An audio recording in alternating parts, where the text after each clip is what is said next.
rich men north of Richmond, Lord knows they all just want to have total control. Living in That is such a valuable piece of advice there. These are the sorts of things that we should talk about right in the first 5 minutes of the podcast. Started giving people free quotes. In sunshine and rainbows, it is Definitely a thing for just being a solo The operator. change in mindset makes a massive difference. Welcome to Aussie Lawn Stars. Have you learnt that you would go, all right, I would do that differently if I was going to look at what I've done and get to play my life on repeat, particularly your business, not necessarily your other choices in life? What would you do differently to the way you've done it? I think I definitely, just off the top of my head, I think I'd definitely look into buying around. So rather than starting from scratch, buy somebody else's customers, yeah? Or probably even before that, see if I could work for someone for even, a month, 6 months potential, or if you found the right mix, just to learn off them. I think there's a huge value in considering doing an apprenticeship or a trade in our industry. And there's a lot of people that are going to poo-hoo that idea and say you don't need it, right? And you don't need it. But if you've got it, and touching on some of the jobs that you've done and that you choose to do now, yes, if you're chasing the top 0.1%, then you're probably going to benefit from having a trade in horticulture or greenkeeping or something else along those lines. Yes, yeah. No, I don't disagree with that. And probably when I started, I thought, no, I just need to start earning money, and I just want to get out there and just do it and set up my own business and the challenge of doing that and the excitement and I just didn't go down that education path or even working for someone else. Yeah. So you look back on it, but it's the path I went down, and it's all worked out pretty well. Yeah. But I'd certainly, if there were young people coming out of school now or in whatever age, wanting to enter the industry, I'd give that serious thought. Yeah. Well, if I was looking to start in the industry in Melbourne, I reckon you'd be one of the people that would be worth talking to say, hey, can I come and work with you for a little bit and learn from you? Oh, thank you. Well, I'm not saying it to be silly. I think that in LMCA, the number of people that are in the Melbourne area, there are quite a few people that stand out that you go, well, they've learnt some life lessons or they've got the capacity to put you on as an apprentice or something like that. And it's worth looking for the right person. Yeah. And, I mean, some of the other guys you've interviewed from Melbourne, Jeff McPhee, yeah, like he's got a lot of wisdom, and he was genuinely sad when I said, "Hey, I don't think I'm going to make it to the Melbourne show." Sorry, Jeff. He was going to do a GoFundMe, was he? Well, feel free to do that, but I'd feel really bad if people did a GoFundMe to get me down there. Yeah. Well, Luke Smith flew Tim the lawnmower man over to Perth. So he did, didn't he? Maybe BJ needs to get that card out. I don't know exactly what the logistics were there in terms of who paid for that, whether Luke paid for it out of his pocket or whether there was a sponsor paying for it. I wonder. Yeah. I don't know. Either way, it's a good thing. Well, it's certainly. I think a lot of what we do, podcasting, YouTubing, and doing events like BJ's doing, it is about how do we get an attractive place for people to want to come along? And that's, that's part of it is how do we make sure there's the big names there? How do we make sure Skag's there? How do we make sure Wright's there? How do we make sure Ego's there? How do we make sure Ben Stroud turns up? Yeah, no, I'll pop along. Yeah. Yeah, I went to the there was a Victorian catch-up last year. Yeah, Dale Packnam did that, right? Yeah. That's right near me. It's like 5 minutes from where I live, and it was a great day. Yeah, awesome. Yeah. And you're not knowing anyone, having actually physically met anyone. Yeah, you communicate with people over social media, but I was really glad I made the effort to go and meet different people. Yeah, that's good. So Ben, let's wrap this up with another thought in terms of, like we talked about what you would do differently if you were starting out. What's in your future? In terms, we can't read a crystal ball, but we would like to know what you think of the next year to 5 years. I'm sure you got a 5-year plan, right? But are you planning on changing business or are you planning on maintaining what you're doing? Yeah, you might definitely at 5 years maintaining it. Yeah, yeah. So you're pretty comfortable with what you're doing, and you want to make sure you keep doing it and doing it well. Yes, that's right. Yeah, and even like I think I'll be doing this until the day I officially down tools. I mean, by then it might be might be more, very selective, just pruning jobs or mowing. But yeah, this is Yeah. what I'll be doing, Gary. No, When no, I I love it. started, I had the vision of doing this for a shorter period of time and then reducing my workload so I could study. I had young kids, right? Yeah, So you I need don't the know money. what You need planet I money. thought I was on, but it didn't happen. The study hasn't happened. Yeah, the fact of life. You need money to live. Yeah, Yeah, so I mean that's where I found myself too, much the same as you. It's like I'm doing what I'm doing. What's the yeah, plan? Keep on doing what I'm doing. yeah. No, yeah, For me, no. part of it is to sit there and go, okay, do I need to tweak what I'm doing? Do I need to adjust my numbers a little bit, put my prices up? Do I need to buy new Mm, tools? Do I need to find better customers or more customers, put on more employees? yes, So yeah, all the tweaking to make sure that I'm keeping up and not going backwards. yeah. Well, that's why I think going battery's been a good thing. Yeah, keep working. I've got a really good bunch of customers, but in this industry, you keep needing more. Yeah. Because you're going to lose. There's always that drop off. I think a large percentage of the work we do is for people who are not going to be around for much more. Yes, yeah. It's a fact of life. Or they downsize from a big garden, and like I said, it's a fact of life. So you need more customers coming in, Yeah. and Some of them move away, some of them move underground. well, you've worked for those ones, haven't you, at the cemetery? I've worked for some that were moving to the cemetery and some that were already there. Already there.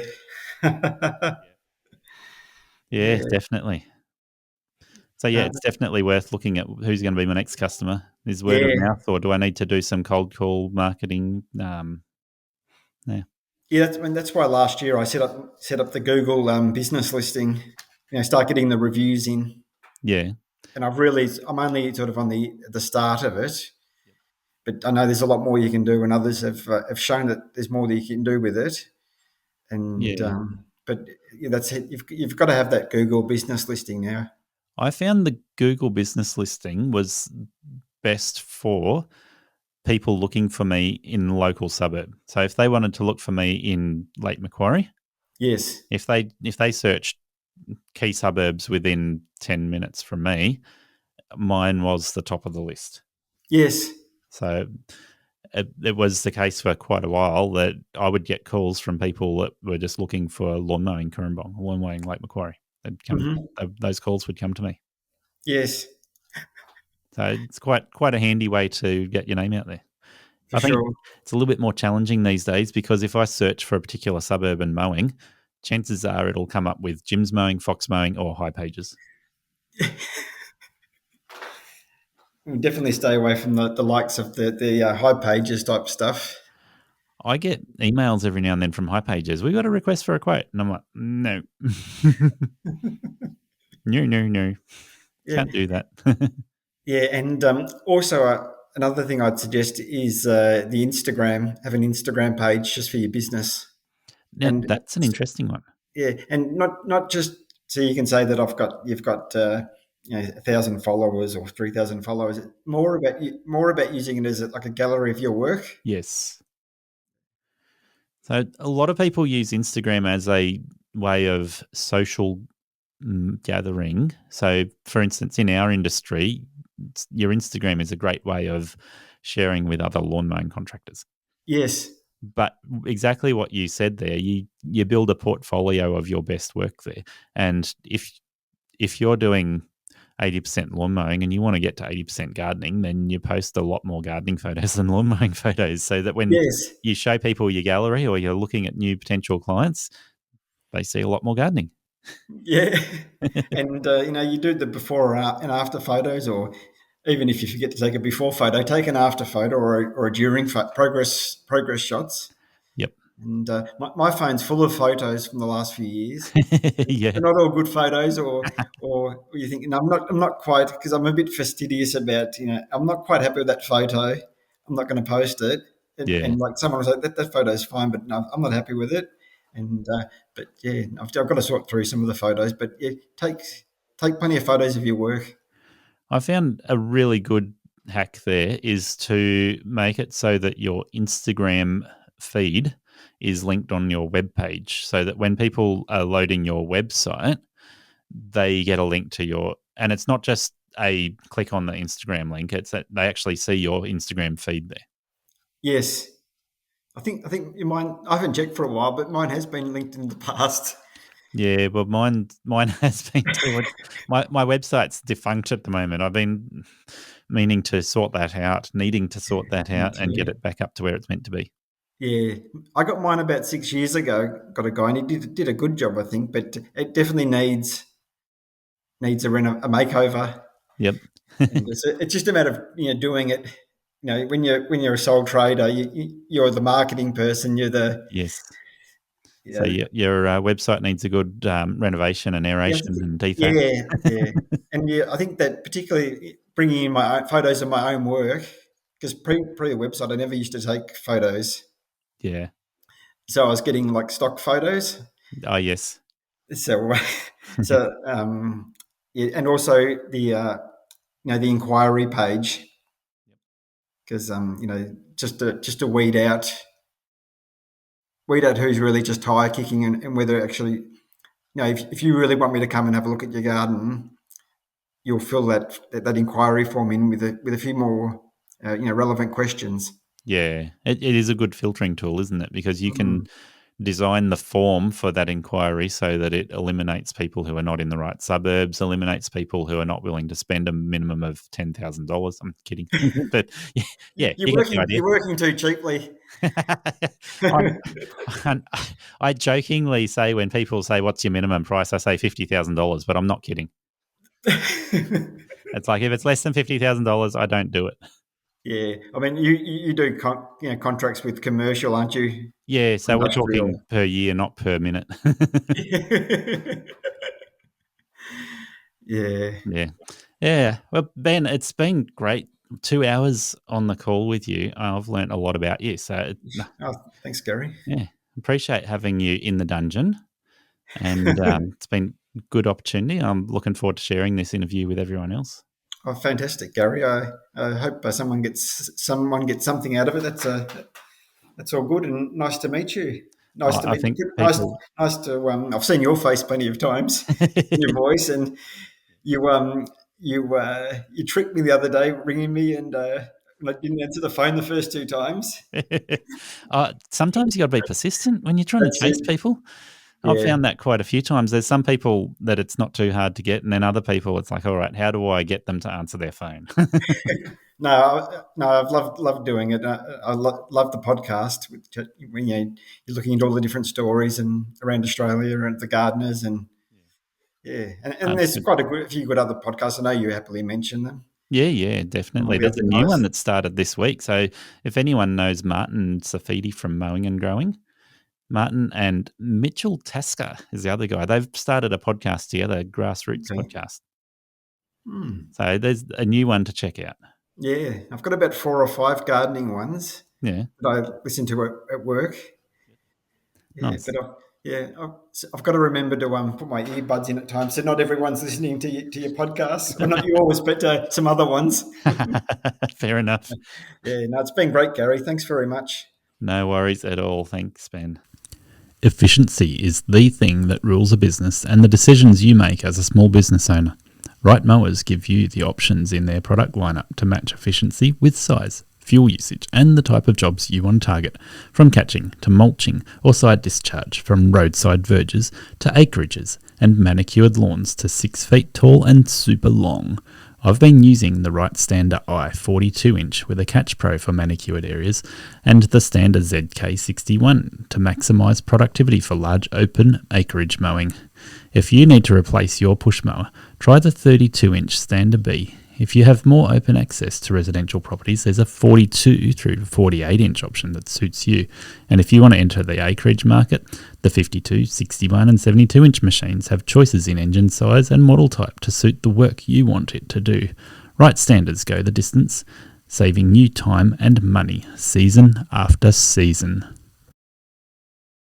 Yeah, so I found once I start having a conversation and I stop thinking about myself, particularly if we're talking about catching versus mulching or battery power, then I start opening my mouth and talking properly again. And then we start enjoying the conversation instead of worrying about those things. Yeah. Or motorcycles or no motorcycles. Oh, yeah. You look like a motorbike rider.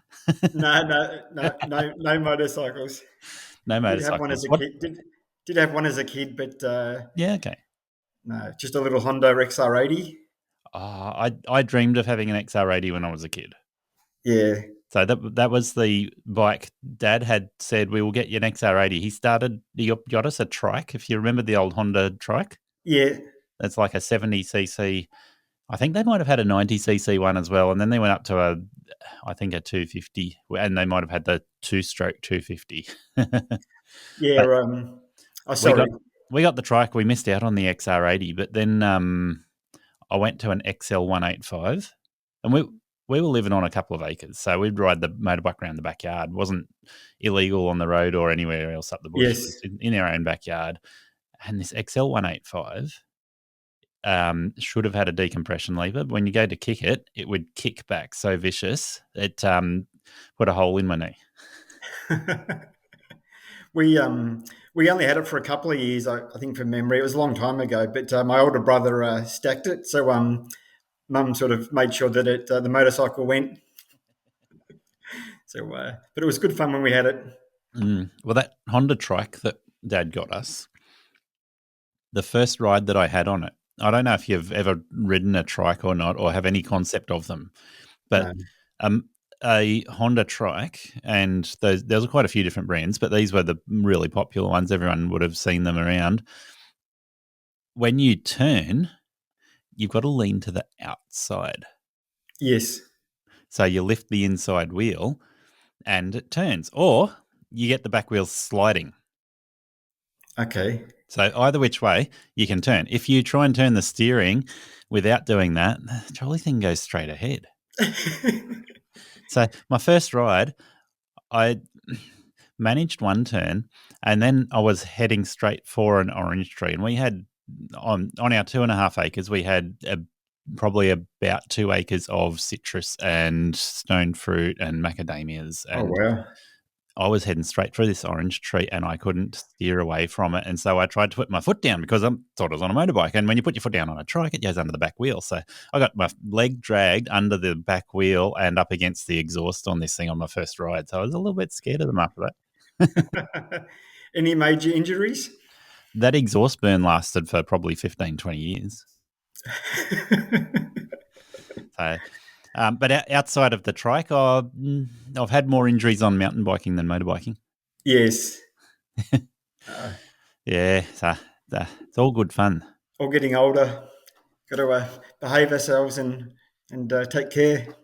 Yeah, well, I think that's a sign of maturity, right? I've been riding motorbikes until I'm in my mid to late 40s, and now I'm sitting there going, the outright dirt bike, which they call it hard enduro riding, what I do, but I call it soft enduro riding because I'm the softest one there. Right. I think I'm getting too old for it. I haven't hurt myself, but the potential is there. Yes. And I'm finding it harder and harder to find people to ride with. So I'm thinking I'm going to sell the enduro bike and the road bike as well. And, you hear me pause when I say that because I'm just about ready to cry. or get some younger friends. If you get younger friends, that is one way to deal with it. Yeah, but what I'm thinking is I'll get rid of both of the hardcore bikes and I'll go to an old man's bike, an adventure bike. Best way to think of an adventure bike is it's useless for road riding and it's useless for dirt riding. It's a compromise. So you can't go fast on either. Yeah. So anyway, you don't ride bikes. What else do you do for fun? Oh, gee. follow AFL footy, which is probably foreign to you up there. Aussie rules. I saw on your profile it says if you don't know which team I go for, then don't bother asking or something like that. Exactly. Yeah.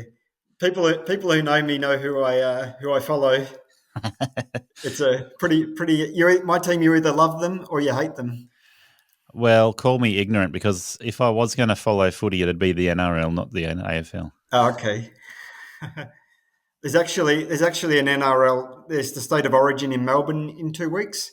Yeah, at the MCG, and we're going to head to that. So nice. We do those sorts of things on our time off, and yeah, but you can enjoy on my behalf. I would be interested in going to State of Origin, but it's kind of a wasted time at this point because we don't know, or we do know, New South Wales isn't going to win anything.